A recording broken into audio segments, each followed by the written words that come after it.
Good morning, students. Let's welcome to the last session of cellular mobile communication, Unit 5.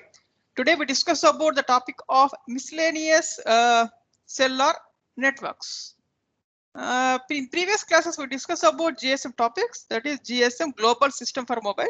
Here, what are the characteristics of GSM we discussed, and what are the system specifications, and what is the basic architecture of the GSM. The basic architecture of GSM having mobile unit, PSS, NSS, and OSS. And we discuss about how to operate and what is the working principle of GSM. And we discuss about how to use the GSM network in a digital communication systems, as well as what are the different types of channels available in a GSM technology. Other than this GSM technology, what type of cellular mobile networks are available? That is, we discussed in this miscellaneous mobile systems. That is miscellaneous mobile systems. And that is, what are the miscellaneous mobile systems like PDC, CT2, DECT, CDPD, PCN, and PCN like the systems are available throughout the world, other than GSM. Now we have to discuss briefly these type of miscellaneous mobile systems. Now, first we have to discuss about the first system is TDD system. Here, what is meant by TDD? TDD is nothing but time division duplexing. Time division duplexing. Here in this time division duplexing is used in digital systems only, not for analog. It is only used in digital systems only. Here there are two types of TDD systems. One is it depends on the type of multiple access technique which we are used. That is TDD/FDMA, TDD/TDMA. Here, what is the basic difference between these two systems? TDD/FDMA and TDD/TDMA. Here in TDD/FDMA system, each user use one carrier signal. That is 10 number of users are present, 10 carriers should be can be allocated to particular 10 users. But we have to go for TDD/TDMA system. Here by applying TDMA system, it is based upon working principle of time slots. A single carrier can be utilized by number of users. That is the single carrier used for, suppose we have to assume that the number of users are 10. The single carrier is enough for 10 users with different time slots can be used. That is the basic difference. But the advantage is TDD/TDMA is advantage compared to TDD/FDMA. Here in TDD system, only one chunk of spectrum available in a cellular system. That is, it is that the chunk can be separated by 20 MHz signal. Here, see this figure.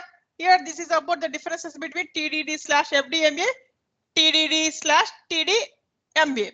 Here, TDD/FDMA.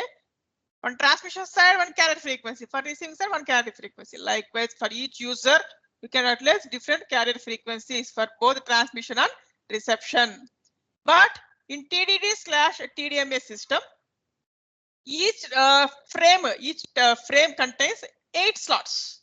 First 8 slots contains transmitting section. Next 8 slots contains receiving section. This can be utilized by any of the user. It is these channels are not fixed for any user. You can utilize any user. That is, all cell sites have to be synchronized in order to eliminate the near and far end interference. Already we discussed this concept, the problem in first unit. What is meant by near end and far end interference?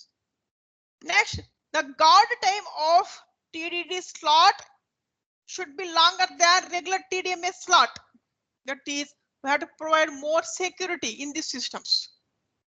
And diversity scheme is applied, and automatically here they increase the spectrum efficiency.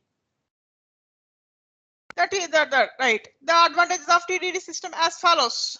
When only one chunk of spectrum is available, TDD is the best use of spectrum. That is, suppose 2 chunks are available, one chunk is waste. That is wasting of resources. That's why only one chunk can be available in TDD system, and diversity technique is applied in TDD system. This is about the first miscellaneous cellular system.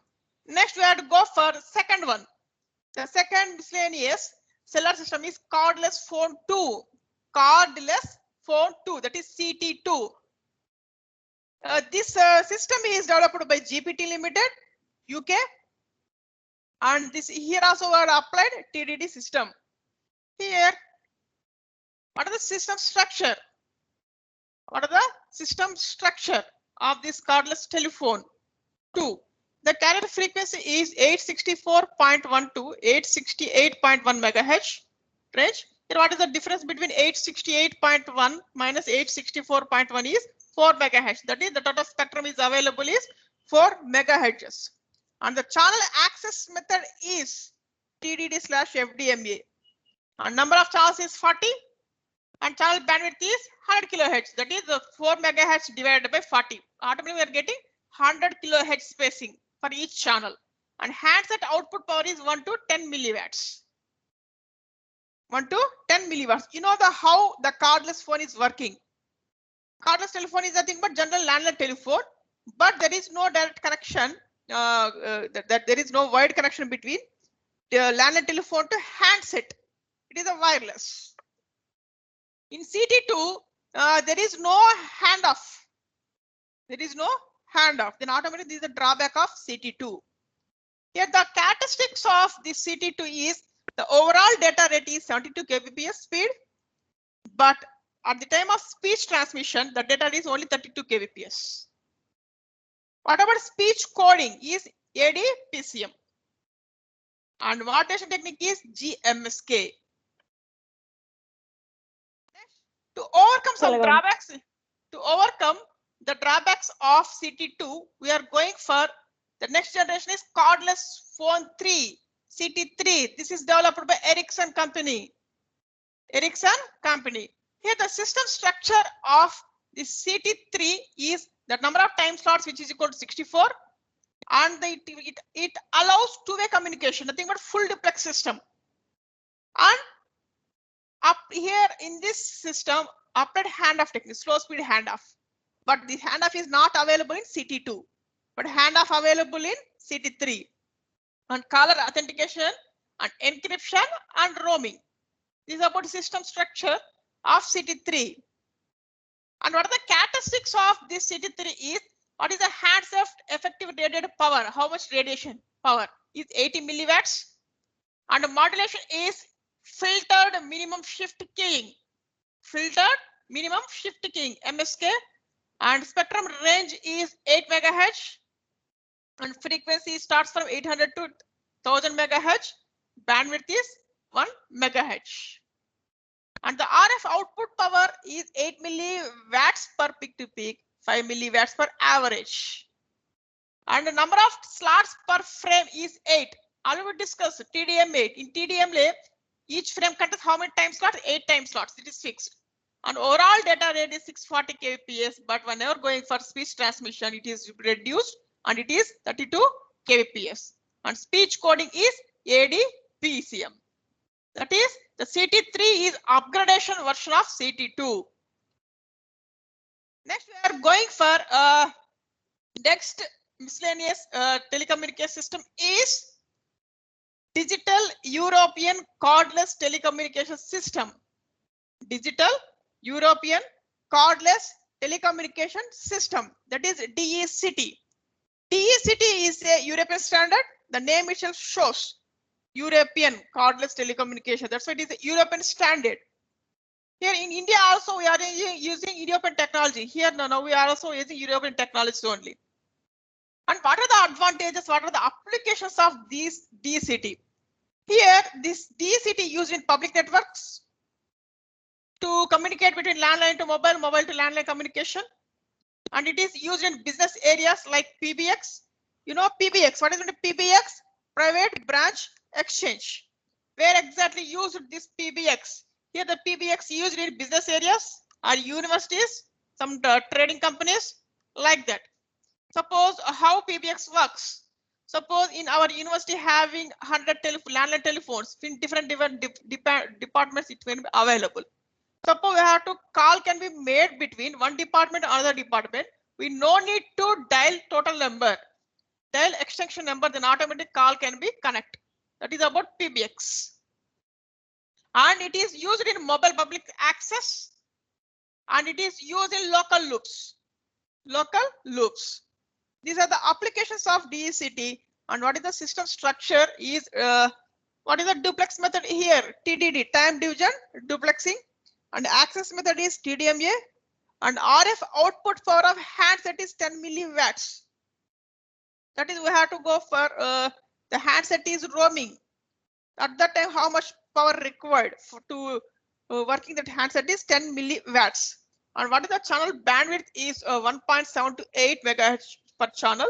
And number of carriers is 5. 5 carriers is enough for number of users. Why? Because here we are using TDMA technique. That's why number of carriers is 5 is enough for multiple users. And the frequency range is it starts from 1800 to and end with 1900 megahertz. And what is the frame time here? 10 milliseconds. And number of time slots is 12. That is, for each frame contains 10 milliseconds total time. It divided total number of slots is 12. But what about CT3 and what about CT2? Number of time slots is only 8. But here the number of time slots is 12 in DCT. Nothing but automatically the number of users are increases. Depends on time slots. Right. The next one is full duplex systems.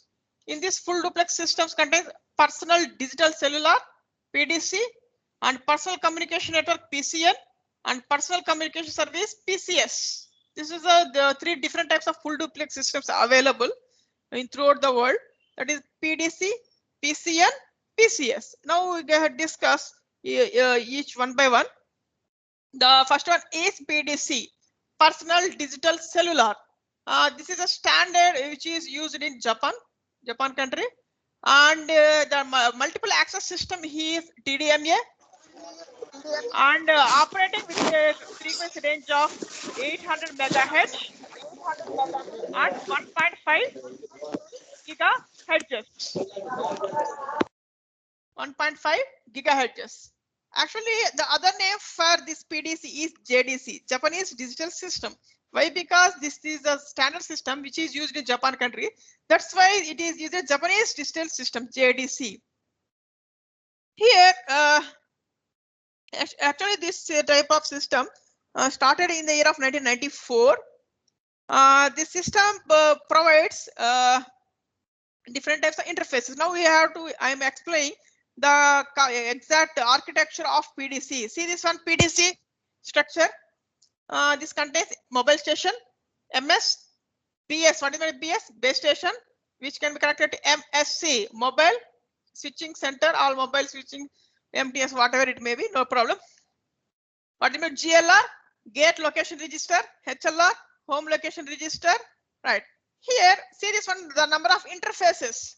UM is the interface between mobile station to base station. The UM is nothing but air interface. A interface, B, C, D, E, H, K, J. These are the different types of interfaces available for different parts which we are connected in PDC network. You know what is the working operation of GSM? The same thing here. PD is also worked. And the signaling structure of this PDC. Signaling structure of PDC. You know the concept of OSI ISO layer model. How many layers of OSI ISO layer model? 7 layers. The top layer contains application layer. Next layer is presentation. Next session, transport, network, data link, and physical layer. Now compare that OSI model. Compare with PDC. This PDC contains only 3-layer model. Only 3-layer model. Layer 1, layer 2, and layer 3 is enough. Here the layer 1 contains collision control, forward error connection by using CRC method, and segmentation and reassembling. What is the collision control? Suppose at the time of transmission of packets from transmitter receiver, when 2 packets are collision, that is combined. at the time of transmission, automatic we are getting error in the receiving side. To control that one by using collision control. Next, error connection, applying CRC method, cyclic redundancy check. You know what is meant by CRC?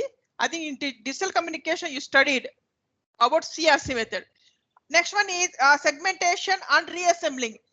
Segmentation and reassembling, but by using packet switching to transmit data from transmitter to receiver by dividing the packets by the segmentation, reassembling at receiving section. This is the concept for layer 1. Next, layer 2, addressing and retransmission control. What is my addressing? What is the address of transmitter? What is the address of receiver?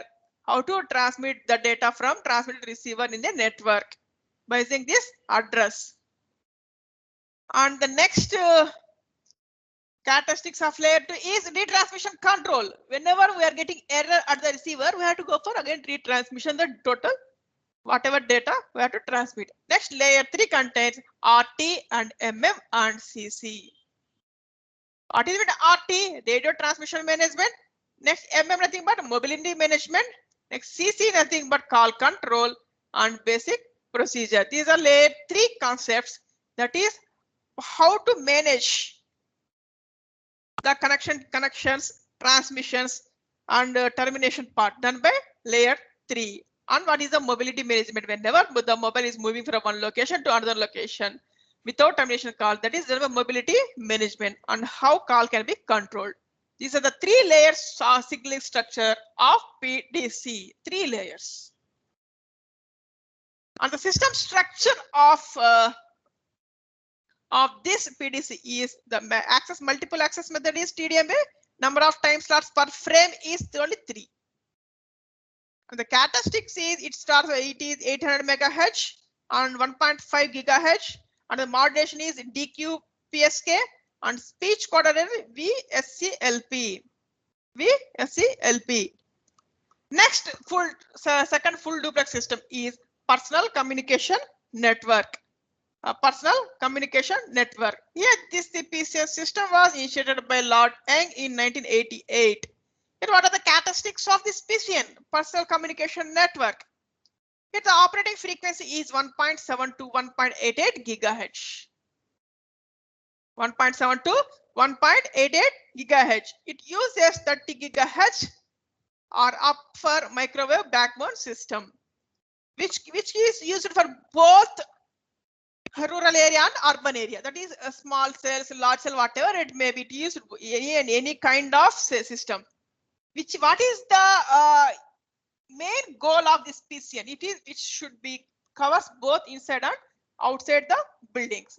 Handoff is available in this system. Call delivery, portable handset, use intelligent network. These are some characteristics of PCN. Next, the third full duplex system is PCS, Personal Communication Service. It started in the year of 1991.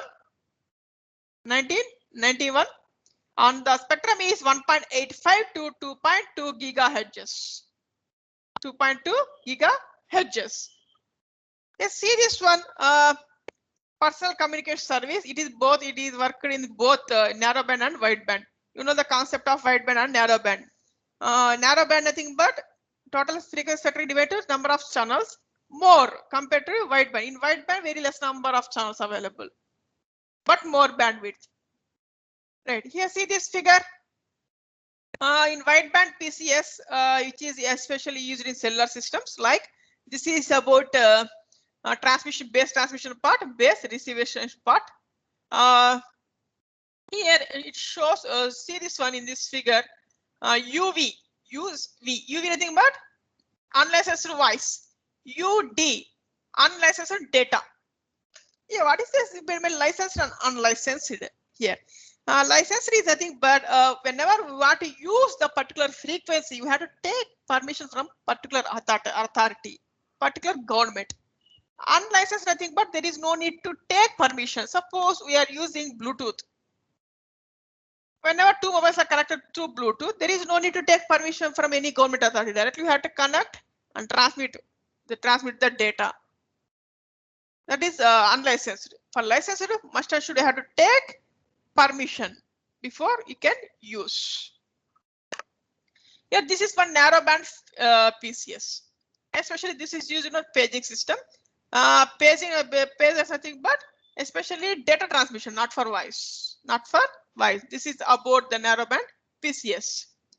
Next cellular system is non-cellular systems.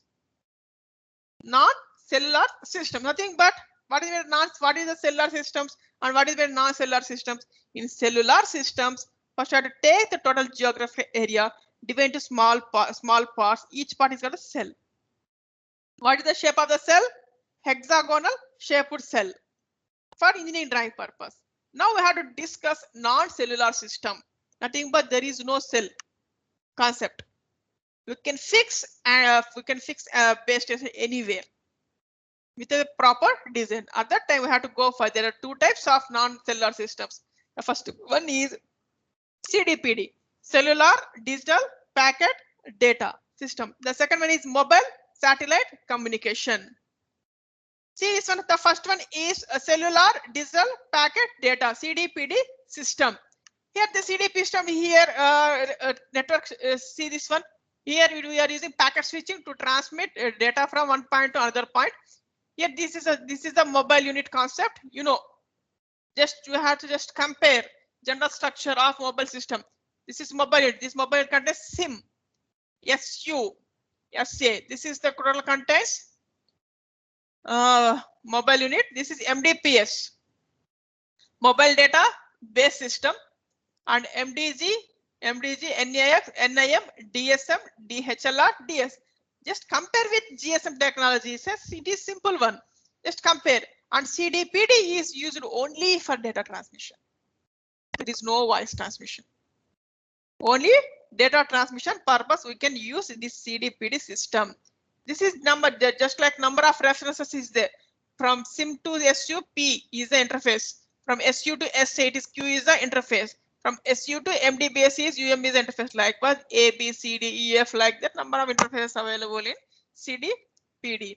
Here in this figure, SIM stands for Subscriber Identity Module. SU, Subscriber Unit. EIR, Equipment Identity Register. MDBS, Mobile Data Base Station. MDG, Mobile Data Gateway. And DHLR, Data Home Location Register. DSM, Data Service Manager. NAX, Network Address Translator.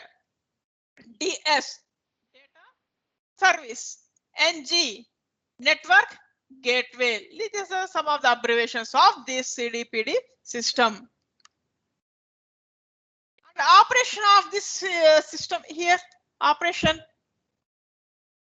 What is the operation of this CDPD? It is just like a general GSM network, right? This here MDBS nothing but here we are using the term MDBS. In general is base station. General is base station. Here we are using DSM. In general we are using MSR MTSO. Here there are two steps here. First one is for a dedicated channel setup. The second one is for a frequency hopping channel setup. Frequency channel setup. The first one is for a dedicated channel setup. The mobile station at the initial stage scans number of N CDPD channels and lock a strongest CDPD channel. Number of channels are available in a network. We have to take one of the strongest channel. That is about for dedicated channel setup. The second one is for a frequency hopping channel setup. There is a device called sniffer. The term called sniffer. What is meant a sniffer? The sniffer is nothing but it is which monitors the cellular control channels on both forward and reverse links and choose an ideal cellular channels for CDPE. That is whenever which channel is free, we have to take for utilization purpose. That is frequency hopping. Here the transmission structure of CDPD is which supports roaming, which provides security and authentication, and forward channel block.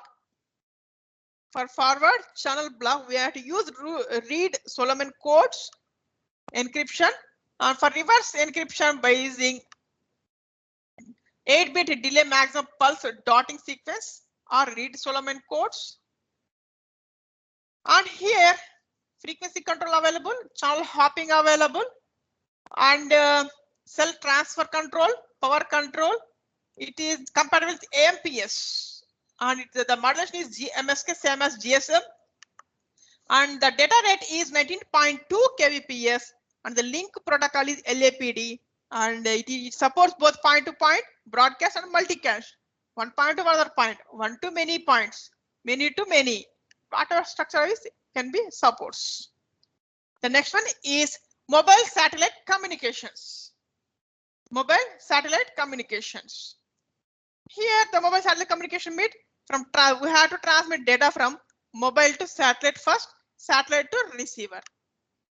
It is about mobile satellite communication. Here the mobile satellite communications is classified by 3 satellites altitude positions. 3 satellite positions. One uses stationary satellites which are 22,000 miles above the Earth. We are using stationary satellites in the sky. That is in the sky. The distance between our Earth to that satellite is 22,000 miles. Another use is LEO, low Earth orbit, which is 400 to 800 miles from above the Earth. The other third one is MEO, medium Earth orbit, which is anywhere in between the LEO and stationary satellites. That is three types of satellite positions. One is stationary. This station is the distance is above the Earth is 22,000. Next one is LEO, LEO nothing but the 400 to 800 miles from above the Earth. The next one is MEO. It is in between LEO and stationary satellites.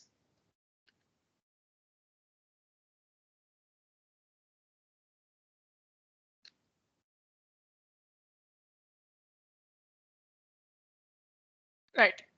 Thank you very much for attending the last session of cellular mobile communication. Is there any query? Please ask the query. This is the last topic of 5th unit. This is the last topic of 5th unit.